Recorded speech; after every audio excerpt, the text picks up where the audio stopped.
Impressive and beautifully landscaped.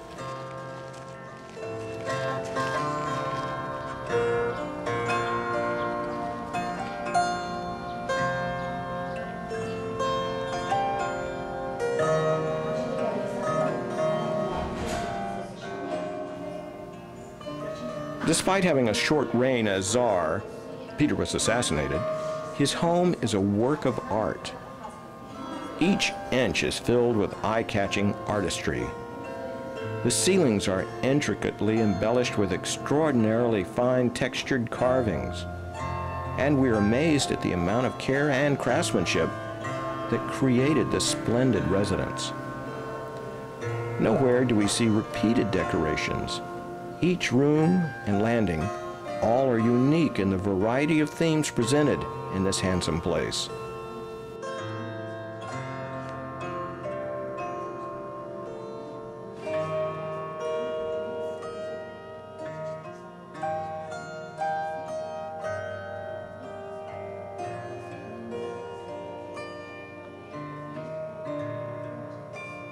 Dazzling details include every foot of the tongue and groove floor. They're new to each room in endless variations.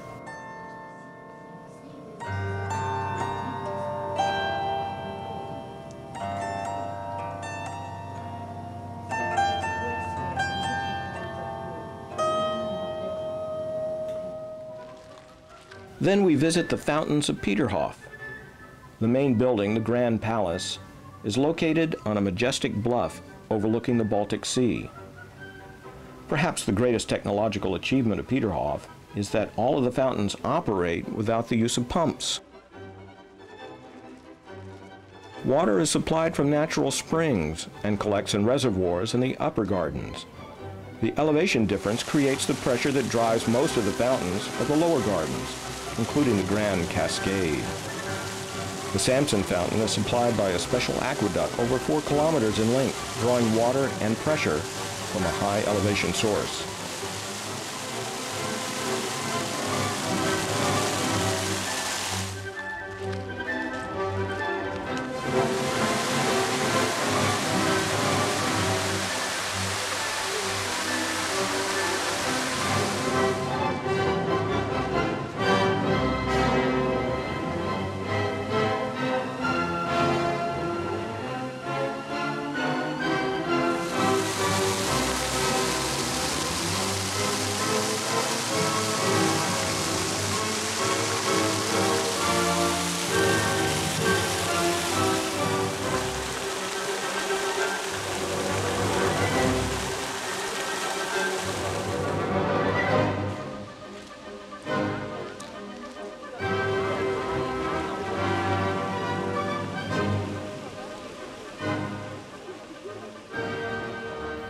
Lily poses with actors in their 18th century court dress.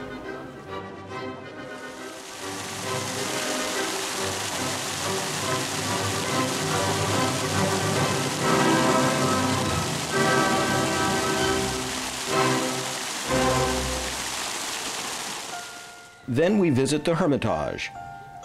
The origins of the Hermitage can be traced back to the private art collection of Peter the Great, who purchased numerous works during his travels abroad and later hung them in this residence. Catherine the Great expanded the collection considerably, and she and her successors built the Hermitage collection in large part with purchases of the private collections of the Western European aristocracy and monarchy. By the time Nicholas II ascended the throne in 1894, he was heir to the greatest collection of art in Europe. Our knowledgeable guide is Sasha, who greeted us on our first visit to St. Petersburg.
The last of our St. Petersburg paperwork is complete, except for some official signatures, which take a while to acquire, and then we discovered they weren't needed at all.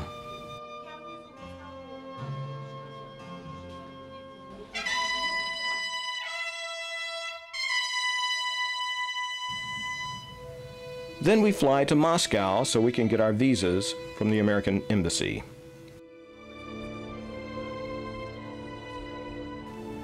Sasha's mother acts as our driver, and we depart in a Russian downpour. Through the rain, we spot a rainbow, and we're thrilled in our spirits, as this is God's way of verifying what we are doing.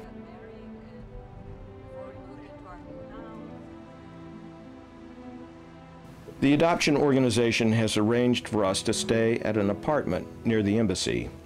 It's quite comfortable and has conveniences as well as a kitchen. Moscow traffic is lickety-split fast.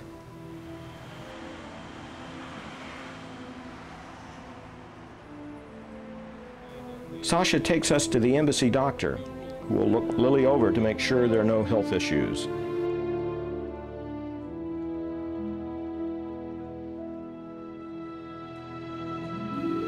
We encounter other adopting parents with adorable infants and toddlers.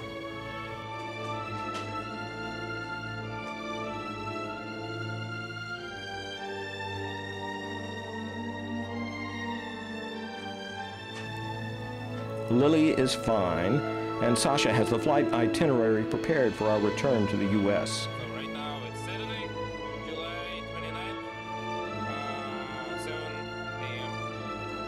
non-stop. We still have to complete the Embassy and Homeland Security portion of our adoption before we can leave.